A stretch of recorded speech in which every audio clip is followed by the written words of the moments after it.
Quand mon fils s'est marié, j'ai gardé le secret des 95 millions de dollars juste pour voir qui me traiterait avec respect. Mon nom est Samuel Washington, et je vais vous raconter une histoire qui a changé tout ce que je pensais savoir sur la famille, le respect et la véritable nature du cœur des gens. À 63 ans, j'ai assez vu de ce monde pour savoir que l'argent change les gens. Parfois pour le mieux, souvent pour le pire. Mais rien n'aurait pu me préparer à ce que j'ai découvert après que ma bien-aimée femme Lorraine soit décédée au printemps dernier. Lorraine et moi étions mariés depuis 38 ans. Elle était mon ancrage, ma boussole, la femme qui m'a fait croire au coup de foudre quand je l'ai aperçue lors de ce bal de retour à la maison de l'université Howard en 1986. Nous n'étions pas riches. Je travaillais comme superviseur de maintenance à l'hôpital de la ville et elle enseignait en 3e année à l'école primaire locale. Nous vivions hébergés dans notre modeste maison de 3 chambres dans le sud-est de DC, nous avons élevé notre fils Marcus Wright, et nous n'avons jamais manqué de l'essentiel. Quand les médecins nous ont parlé du cancer agressif qui se propageait dans son pancréas, nous avions peut-être 3 mois pour tout assimiler. 3 mois pour dire tout ce que nous n'avions jamais dit, pour nous serrer l'un contre l'autre à travers les larmes, pour nous préparer à une vie que je ne pouvais pas imaginer vivre sans elle. Sam, m'a-t-elle chuchoté lors d'une de nos dernières conversations, sa voix à peine audible au-dessus des machines de l'hôpital. Il y a quelque chose dans le coffre-fort à la First National, coffre 247. La clé est dans mon écrin à bijoux derrière la doublure en velours. J'ai pensé qu'elle voulait dire des papiers importants, des actes de naissance, peut-être des obligations que sa grand-mère lui avait laissées. Lorraine venait d'une famille qui croyait en la conservation des choses au cas où, et je m'attendais à trouver peut-être quelques milliers de dollars en vieux bons d'épargne. 2 semaines après l'enterrement, quand la maison semblait trop silencieuse et que j'avais besoin de quelque chose à faire de mes mains, j'ai finalement fait le voyage à la banque. La jeune guichetière, une gentille fille qui se souvenait de Lorraine de ses visites fréquentes, m'a conduit à la salle des coffres-forts avec un sourire compatissant. Madame Washington était une si gentille dame, a-t-elle dit doucement. Je suis vraiment désolée pour votre perte. J'ai hoché la tête, ne faisant pas confiance à ma voix, et j'ai tourné la clé. À l'intérieur de cette petite boîte métallique se trouvait une enveloppe en papier craft, assez épaisse pour étouffer un cheval. Mes mains tremblaient alors que je l'ouvrais, m'attendant peut-être à des papiers d'assurance ou de vieilles photos. Au lieu de cela, j'ai trouvé des documents qui m'ont fait m'asseoir brutalement sur cette petite chaise qu'ils fournissent. Des documents de fiducie, des portefeuilles d'investissement, des actes immobiliers, tous au nom de jeune fille de Lorraine, Lorraine Catherine Mitchell. Des noms et des comptes dont je ne l'avais jamais entendu parler. Le total final, selon la belle écriture sur la feuille de résumé dans son écriture soignée d'enseignante, était de 94 847 293 $ et 17 cents. 95 millions de dollars, à quelques centimes près. J'ai lu ce nombre tellement de fois que le gardien de sécurité est venu vérifier le commentaire j'allais. Il s'est avéré que ma Lorraine, ma douce femme enseignante, avait été millionnaire, multimillionnaire pendant près de 30 ans, et je ne l'ai jamais su. Elle m'avait regardé stressée à cause des factures, travailler des heures supplémentaires pour payer les manuels scolaires de Marcus, économiser chaque centime pour ses frais de scolarité, alors qu'elle avait assez d'argent pour acheter la moitié du quartier. Mais je comprends pourquoi elle l'avait fait. Lorraine me connaît mieux que je ne me connaissais moi-même. Elle savait que j'avais de la fierté, peut-être trop. Elle savait que j'avais besoin de sentir que je subvenais aux besoins de ma famille avec mes propres mains. Et elle avait raison. J'ai décidé de ne pas le dire à Marcus immédiatement. Mon fils venait de terminer sa résidence à Johns Hopkins et commençait sa carrière de chirurgien pédiatre. Il était enfin indépendant, se faisait sa propre place, et je voulais voir comment cet argent pourrait changer les choses, ou s'il devait changer quoi que ce soit. Marcus avait toujours été un bon garçon, respectueux et travailleur. Il appelait tous les dimanches, rendait visite quand il pouvait, et ne m'a jamais fait sentir que mon travail de colle était quelque chose dont il fallait avoir bleu honte. Mais dernièrement, quelque chose avait changé dans sa voix pendant nos appels. Il y avait une excitation, une énergie nerveuse qui me rappelait comment il avait l'habitude de sonner avant les grands examens. 3 mois après avoir découvert le secret de Lorraine, Marcus est descendu de Baltimore avec une nouvelle qui s'expliquait tout.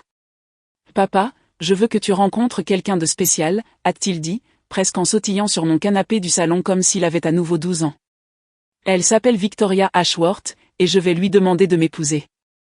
Le nom Ashworth ne signifiait rien pour moi, mais la façon dont Marcus l'a dit, comme s'il annonçait qu'il avait gagné à la loterie, a attiré mon attention. « Parle-moi d'elle, mon fils. » Les yeux de Marcus se sont illuminés d'une manière que je n'avais jamais vue depuis qu'il avait été accepté à la faculté de médecine. « Elle est incroyable, papa. Intelligente, belle, gentille. Elle termine son MBA à Georgetown et sa famille, eh bien, ils sont assez réussis. Son père possède Ashworth Capital Management. Je ne reconnaissais toujours pas le nom, mais j'entendais l'admiration dans la voix de mon fils. Et tu l'aimes? Je l'aime plus que tout, a-t-il dit. Et je pouvais voir qu'il le pensait. Je veux l'amener te rencontrer le week-end prochain si cela te convient. Peut-être temporairement nous dîner ici comme nous les faisions quand j'étais enfant. J'ai accepté, bien sûr. Je voulais rencontrer la femme qui avait capturé le cœur de mon fils. Mais quelque chose dans le comportement de Marcus, une nervosité que je n'avais jamais vue auparavant, m'a fait me demander ce qui le tracassait vraiment. Victoria Ashworth était tout ce que Marcus avait promis et plus encore. Belle à la manière polie des couvertures de magazines avec des cheveux blond miel et une assurance de quelqu'un qui n'avait jamais douté de sa place dans le monde. Elle était gracieuse et polie, complimentant ma maison et posant des questions réfléchies sur mon travail à l'hôpital. Mais il y avait autre chose, quelque chose que je n'arrivais pas à cerner. C'était dans la façon dont ses yeux balayaient rapidement mon modeste salon, prenant note des meubles utilisés et des photos de famille.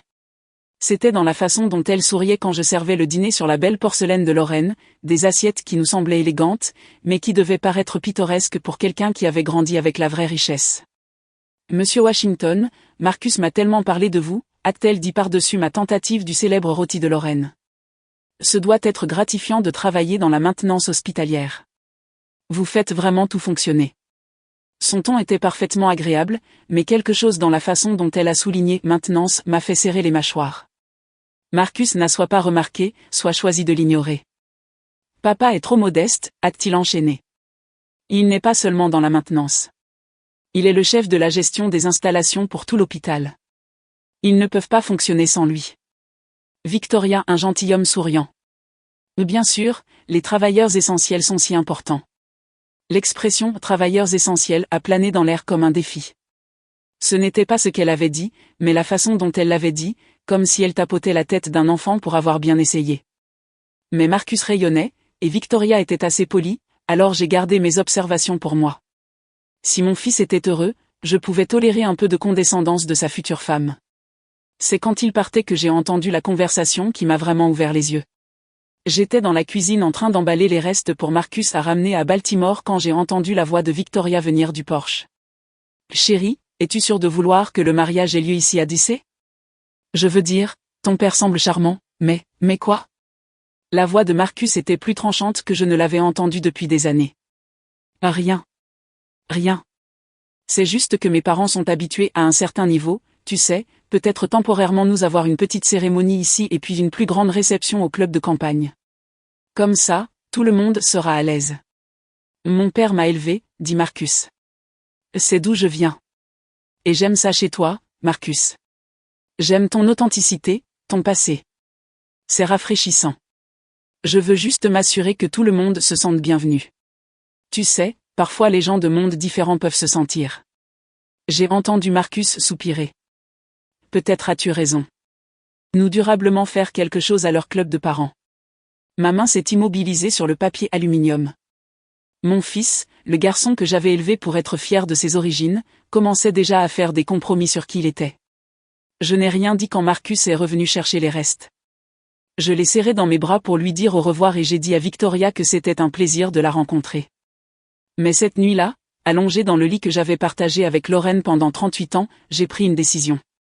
J'allais garder ce secret un peu plus longtemps. Je voulais voir jusqu'où ce terrier allait. Au cours des mois suivants, alors que les préparatifs du mariage commençaient sérieusement, j'ai mieux connu la famille Ashworth, et plus j'apprenais, moins j'aimais ce que je voyais. Charles Ashworth III était le genre d'homme qui faisait en quelque sorte que vous sachiez qu'il était important dans les 5 premières minutes de conversation. Il gérait des portefeuilles d'investissement pour des particuliers fortunés, ce qu'il mentionnait fréquemment. Sa femme Patricia était ce que ma grand-mère aurait appelé une femme du monde. Le genre de femme qui organisait des galas de charité et parlait de redonner à la communauté tout en regardant droit à travers les personnes qui lui servaient des boissons. Ils parviennent dans un manoir colonial à Ptoak, dans le Maryland, avec une allée circulaire, des jardins bien entretenus et le genre d'élégance de l'argent ancien qui chuchotait la richesse au lieu de le crier. Quand Marcus m'a emmené chez eux pour dîner, j'ai eu l'impression de visiter un musée.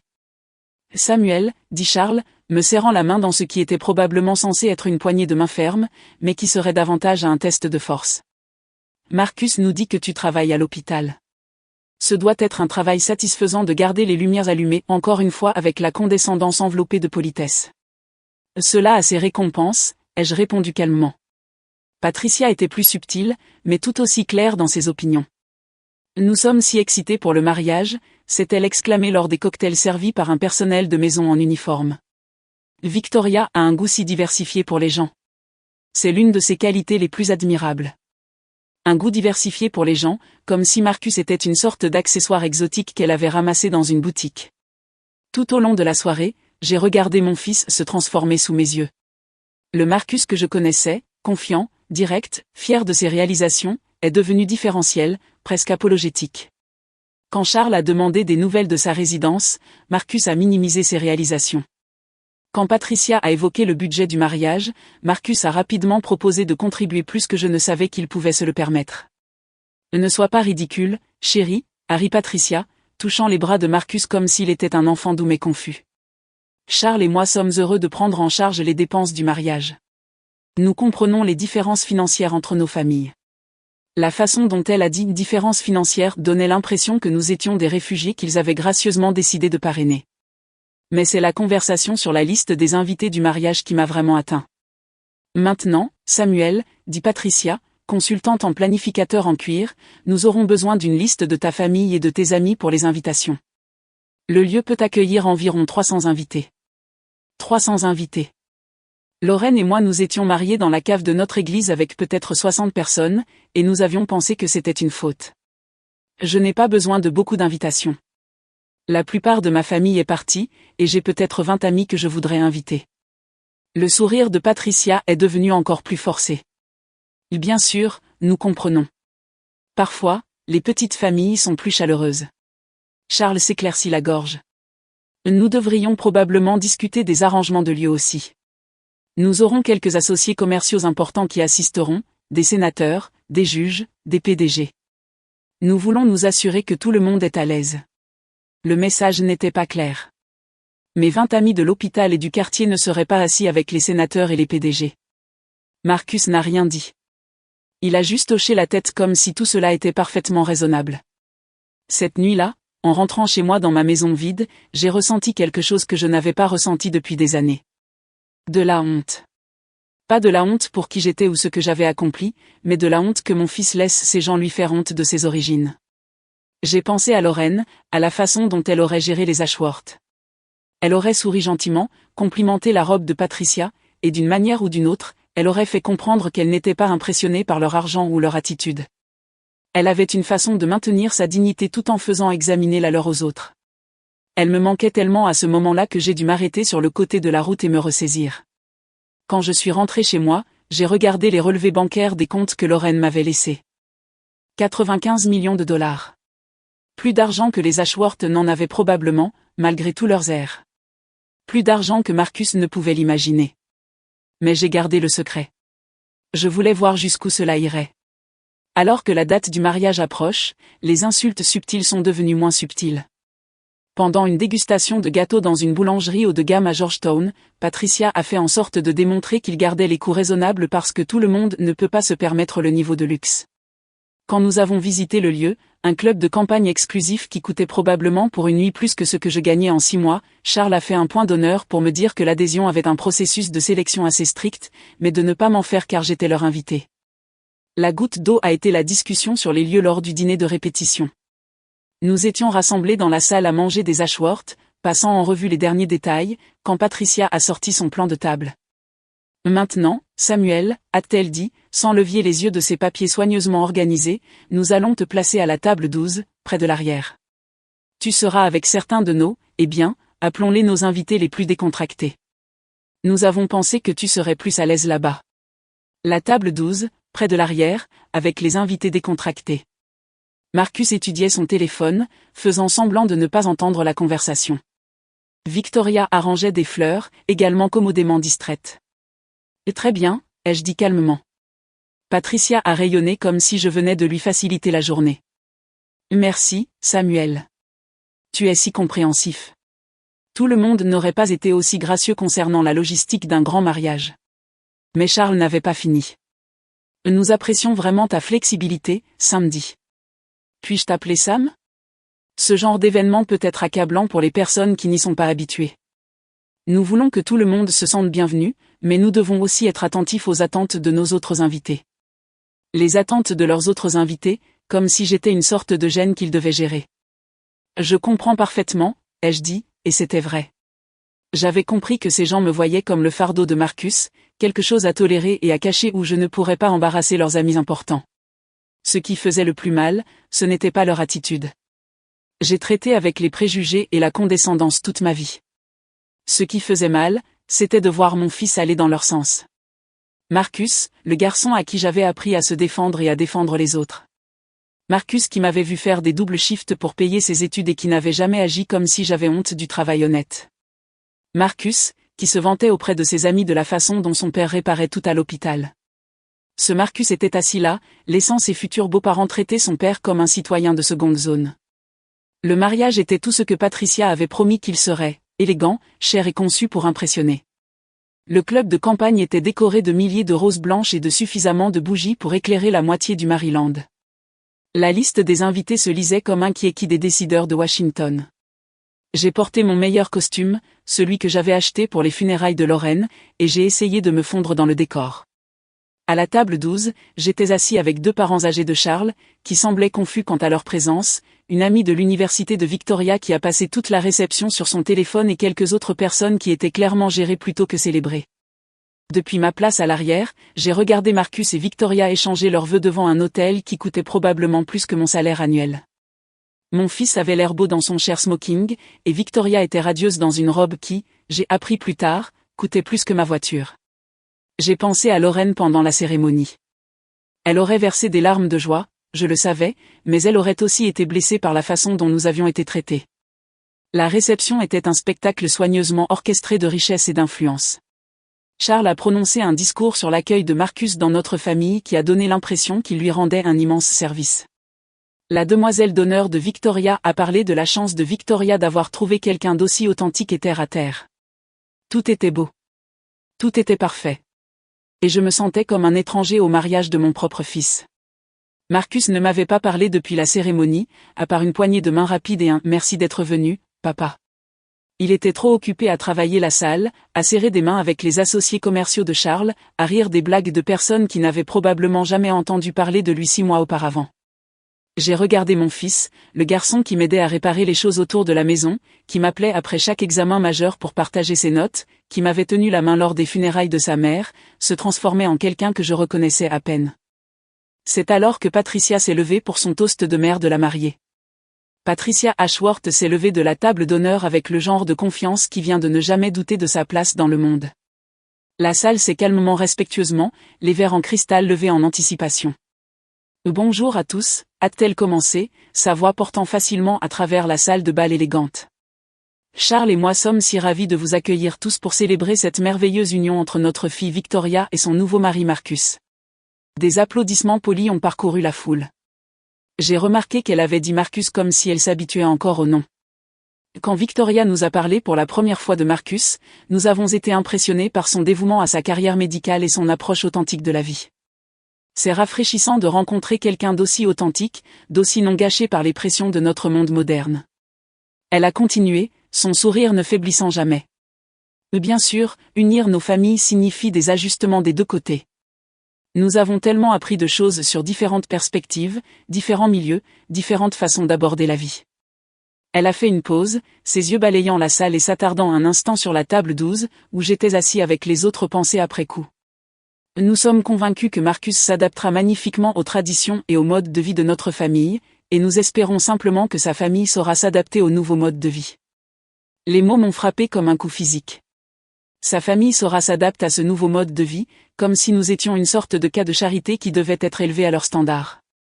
J'ai regardé Marcus, espérant voir une lueur de colère, un signe qu'il reconnaissait l'insulte que sa belle-mère venait de livrer à son père. Au lieu de cela, j'ai vu qu'il hochait légèrement la tête comme s'il était d'accord avec son évaluation. La salle a éclaté en applaudissements polis. Les gens souriaient et levaient leurs verres, portant un toast à la sagesse et à la générosité de Patricia Ashworth pour avoir si gracieusement accepté le choix de mari de sa fille et ses circonstances familiales malheureuses. C'est alors que quelque chose a choisi en moi à craquer. Pas de la colère exactement, quelque chose de plus froid et de plus déterminé que la colère. Quelqu'un a choisi qui évoque à la justice arrivant enfin à la fête. Je me suis levé.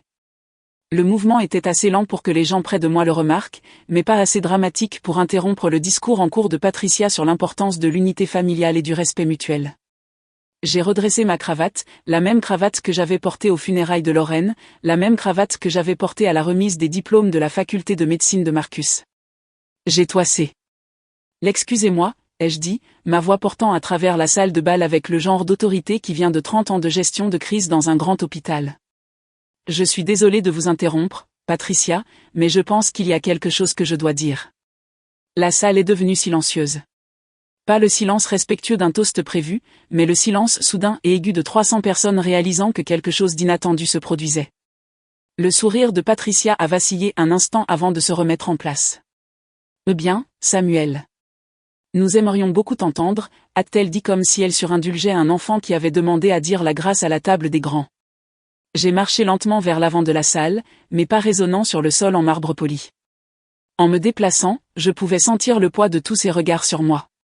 Des sénateurs et des PDG et des juges, tous se demandant probablement ce que l'ouvrier de maintenance allait dire. Marcus me fixait avec quelque chose qui répondait à la panique. Le visage de Victoria était devenu pâle. Charles était à moitié levé de sa chaise comme s'il était prêt à m'escorter dehors si nécessaire. J'ai atteint l'avant de la salle et me suis retourné pour faire face à la foule. 300 des plus fins de Washington, tous habillés de leurs meilleurs atours, tous attendant de voir ce qui allait se passer ensuite. Merci à tous d'être ici ce soir, ai-je commencé, ma voix ferme et claire. Cela signifie le monde pour Marcus et Victoria d'avoir autant de personnes célébrer leur amour. J'ai fait une pause, regardant la mer de visages, certains curieux, certaines préoccupées, certains clairement agacés par l'interruption. Patricia avait prévu quelque chose à propos de l'adaptation à de nouveaux modes de vie, et je veux m'adresser directement à cela. Je me suis tournée pour la regarder, toujours souriante, mon sourire le plus poli. Vous avez tout à fait raison de dire que ce mariage unit deux mondes différents, deux façons de vivre différentes. Patricia a hoché la tête avec encouragement, pensant probablement que j'allais la remercier pour sa patience envers mes humbles circonstances. Le fait, ai-je continué, que j'ai beaucoup réfléchi au respect récemment, à ce que cela signifie et à la façon dont nous le montrons les uns aux autres. Et je me suis demandé si le respect devrait dépendre de la quantité d'argent que quelqu'un possède ou s'il devrait être basé sur qui il est en tant que personne. La salle était si silencieuse que j'entendais la glace se déposer dans les verres des gens. Voyez-vous, j'ai gardé un secret pendant les derniers mois. Ma défunte femme, que Dieu bénisse son âme, m'a laissé quelque chose quand elle est partie, quelque chose qu'elle m'avait caché pendant près de 30 ans, parce qu'elle avait peur que cela change qui j'étais. J'ai atteint dans la poche de ma veste et en ai sorti une feuille de papier pliée, un relevé bancaire que j'avais imprimé ce matin-là, indiquant le solde actuel de l'un des comptes que Lorraine m'avait laissé. Patricia, vous avez mentionné l'espoir que ma famille s'adapte à ce nouveau mode de vie. J'ai déplié le papier lentement, à volonté. Ne vous inquiétez pas pour cela. Je m'adapte en fait à ce mode de vie depuis que j'ai hérité de 95 millions de dollars de ma femme il y a 6 mois. J'ai levé le relevé bancaire pour que les personnes des premiers rangs puissent le voir. 95 millions de dollars de l'héritage de ma femme, investi soigneusement sur 30 ans. J'aurais pu acheter ce club de campagne. J'aurais pu payer ce mariage 100 fois. Mais je voulais voir qui me traiterait avec respect sans savoir que j'avais plus d'argent que la plupart des personnes dans cette salle. Le silence qui a suivi était celui que l'on entend juste avant que le tonnerre ne gronde, un silence complet, absolu, à couper le souffle. Le visage de Patricia était passé du pâle au gris. Charles fixait le relevé bancaire comme s'il allait le mordre. Victoria avait l'air comme si elle allait être malade. Mais c'était l'expression de Marcus qui m'a brisé le cœur. Du choc, oui, mais aussi quelque chose qui rappelle à de la reconnaissance, comme s'il voyait clairement pour la première fois depuis des mois. 95 millions de dollars, ai-je répété, pliant le papier et le remettant dans ma poche, de l'héritage de ma femme, investi soigneusement sur 30 ans. J'aurais pu acheter ce club de campagne. J'aurais pu payer ce mariage 100 fois. Mais je voulais voir qui me traiterait avec respect sans savoir que j'avais plus d'argent que la plupart des personnes dans cette salle. La réponse, Patricia, est que la plupart d'entre vous m'ont traité exactement comme je m'y attendais, comme quelqu'un à gérer et à cacher, comme une gêne qu'il fallait tolérer par politesse. Charles a retrouvé sa voix. Samuel, nous ne savions pas. Non, vous ne saviez pas. Et c'est exactement le problème. Qu'à célébrer. Je me suis tournée pour m'adresser à toute la salle. J'ai passé toute ma vie à travailler de mes mains, à réparer des choses, à faire fonctionner des systèmes. J'ai été fière de ce travail parce qu'il comptait. J'ai aidé à faire fonctionner un hôpital pour que les médecins puissent sauver des vies. J'ai élevé un fils qui est devenu chirurgien pédiatre et qui sauve la vie d'enfants tous les jours. Ma voix devenue plus forte alors que je continue. Je n'ai jamais eu besoin de l'argent de qui que ce soit pour connaître ma valeur. Je n'ai jamais eu besoin de l'approbation de qui que ce soit pour être fière de qui je suis. Mais ce soir, j'ai regardé mon fils, le garçon que j'ai élevé pour défendre ce qui est juste, s'asseoir tranquillement pendant que sa nouvelle famille traitait son père comme un citoyen de seconde zone. Marcus pleurait maintenant, des larmes coulant sur son visage alors que le poids complet de ce qui s'était passé au cours des derniers mois le frappait enfin. « Marcus », ai-je dit, en le regardant directement. « Je t'aime plus que la vie elle-même. Je t'aimerai toujours. Mais je t'ai élevé mieux que cela. Je t'ai élevé pour juger les gens sur leur caractère, pas sur leur compte en banque. Je t'ai élevé pour être fier de tes origines, pas pour en avoir honte. » Victoria sanglotait dans ses mains, son mariage parfait s'effondrant autour d'elle. Patricia et Charles avaient l'air de vouloir disparaître dans le sol. « Alors, voici ce qui va se passer », ai-je continué, ma voix calme et contrôlée, malgré le chaos que j'avais déchaîné. « Je vais partir maintenant. Je vais rentrer chez moi, dans la maison où j'ai élevé mon fils, où j'ai aimé sa mère, où j'ai appris ce qui compte vraiment dans la vie. Et j'espère qu'un jour Marcus se souviendra des leçons que nous lui avons enseignées sur le traitement des gens avec dignité et respect. » J'ai commencé à marcher vers la sortie, puis je me suis arrêtée et je me suis retournée une dernière fois. « Wow, et Patricia, vous n'avez pas à vous inquiéter que ma famille s'adapte à votre mode de vie. Nous avons vécu des vies riches tout du long. Nous mesurions simplement la richesse différemment de vous. » J'étais à mi-chemin de ma voiture quand j'ai entendu des pas courir derrière moi. Je me suis retournée pour voir Marcus traverser le parking en courant, la veste de son smoking chair flottant dans la brise du soir. « Papa, attends. S'il te plaît, attends. » Je me suis arrêtée, mais je ne me suis pas retournée. Je ne pouvais pas le regarder encore sans ressentir la déception une fois de plus. « Papa, je suis tellement désolée. Je suis tellement désolée. Je ne sais pas ce qui m'est arrivé. Je ne sais pas pourquoi je les ai laissés te traiter comme ça. »« Si, tu le sais, » ai-je dit, me retournant enfin pour lui faire face. « Et tu t'es laissé séduire par leur monde. Tu as commencé à croire que ce qu'ils avaient était mieux que ce que nous avions. Tu as oublié d'où tu venais. » Marcus pleurait ouvertement maintenant, sans se soucier de qui pourrait le voir depuis les fenêtres du club de campagne. « Et tu as raison. Tu as tout à fait raison. Je les ai laissé me faire honte du meilleur homme que je connaisse. Je les ai laissé me faire honte de l'homme qui m'a tout appris d'important. Pourquoi ne m'as-tu pas parlé de l'argent toutes ces années à me regarder travailler si dur et m'inquiéter des factures? Parce que ta mère avait raison. L'argent change les gens. Regarde ce qui t'est arrivé juste en étant autour de leur argent. Marcus, imagine ce qui serait arrivé si tu avais grandi en sachant que nous avions plus que nous ne payons actuellement jamais. Nous sommes restés là dans le parking pendant un long moment, le son de la réception continuant à l'intérieur du club de campagne derrière nous. « Que se passe-t-il maintenant ?» a demandé Marcus. « Maintenant, tu dois décider qui tu veux être. Tu dois décider si tu vas être l'homme que ta mère et moi avons élevé ou si tu vas être l'homme que les Ashworth veulent que tu sois. » Marcus a essuyé ses yeux avec le dos de sa main, la compréhension commençant à poindre dans ses yeux. « Je dois retourner là-bas, » a-t-il dit. « Je dois leur faire face. » Oui, tu le dois. Et la façon dont tu vas gérer la prochaine heure va déterminer quel genre d'homme tu vas devenir. Mais alors que Marcus se retournait pour rentrer, je l'ai appelé une fois de plus. « Marcus ?» Il s'est arrêté et a regardé en arrière. « Il y a autre chose que tu dois savoir. Quelque chose a choisi que je ne t'ai pas encore dit. » Ses yeux se sont écarquillés, se demandant probablement quels autres secrets son vieux père avait gardés. « Ta mère ne m'a pas seulement laissé de l'argent, mon fils. Elle m'a laissé des instructions détaillées sur ce qu'il fallait en faire. Elle voulait s'assurer qu'il était utilisé pour quelque chose de significatif, quelque chose qui honorerait les valeurs avec nous t'avons élevées. » J'ai sorti un autre papier de ma veste, pas un relevé bancaire cette fois, mais une lettre de l'écriture soignée de Lorraine. Là, elle voulait établir une fondation. Une fondation qui offre des bourses complètes pour les enfants de familles de la classe ouvrière qui veulent devenir médecins, enseignants, ingénieurs, des enfants qui ont l'intelligence et le cœur, mais pas le compte en banque. Elle voulait s'assurer que l'intelligence et le caractère comptaient plus que la richesse familiale. Les yeux de Marcus se sont remplis de nouvelles larmes alors que les implications s'enfonçaient. Elle avait déjà tout prévu, ai-je continué. La fondation Samuel et Lorraine Washington. Elle voulait que ce soit notre héritage commun, quelque chose qui aiderait les enfants comme toi à obtenir l'éducation qu'ils méritent. Papa, c'est incroyable. Mais voici le truc, Marcus. Elle a aussi écrit qu'elle voulait que tu sois impliqué dans sa gestion un jour, quand tu serais prêt. Quand tu aurais appris la différence entre avoir de l'argent et être défini par l'argent. J'ai regardé vers le club de campagne où, à travers les fenêtres, on pouvait voir la réception toujours en plein essor. Les invités auraient probablement dû jaser sur le drame qui venait de se dérouler. Ce soir, tu m'as montré que tu n'es pas encore prêt, mais j'espère qu'un jour tu le seras. Marcus se tenait là dans son smoking chair, des larmes coulant sur son visage, enfin comprenant le poids complet de ce qui s'était passé, non seulement ce soir-là, mais au cours des derniers mois où il s'était lentement perdu dans la définition du succès de quelqu'un d'autre. Comment je répare ça, papa? Comment je fais pour que ça aille mieux?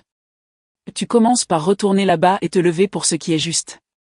Tu commences par avoir une conversation honnête avec ta femme sur le genre de vie que tu veux construire ensemble. Tu commences par te souvenir que ta mère et moi t'avons élevé pour traiter les gens avec dignité, peu importe ce qu'ils peuvent faire pour toi. Et si Victoria ne peut pas accepter cela, alors tu auras appris quelque chose d'important sur la différence entre l'amour et la commodité. J'ai serré mon fils dans mes bras. Vraiment serré, comme je le faisais quand il était petit et avait besoin de réconfort après un mauvais rêve. Je t'aime, Marcus. Rien ne changera jamais cela. Mais je ne resterai pas assis tranquillement pendant que les gens me traitent comme si j'étais moins qu'humain, même si ces personnes font maintenant partie de la famille.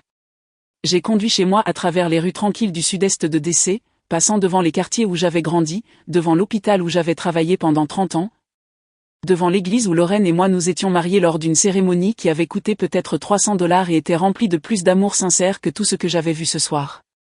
Quand je suis entré dans ma maison, notre maison, la maison où nous avions élevé Marcus et construit une vie ensemble, j'ai senti le poids de la soirée s'installer enfin sur mes épaules.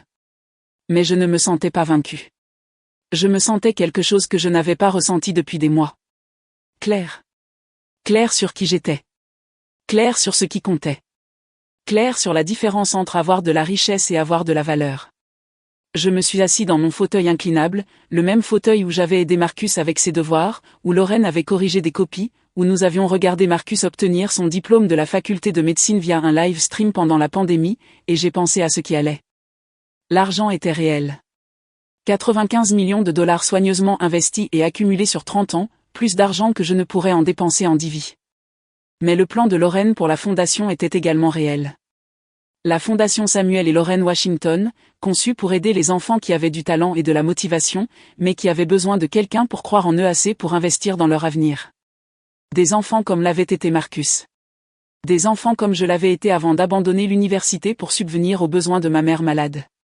Des enfants qui méritaient une chance de montrer ce qu'ils pouvaient faire si quelqu'un ouvrait simplement la porte. J'ai pensé aux commentaires de Patricia Ashworth sur l'adaptation à de nouveaux modes de vie. Elle avait raison d'une certaine manière.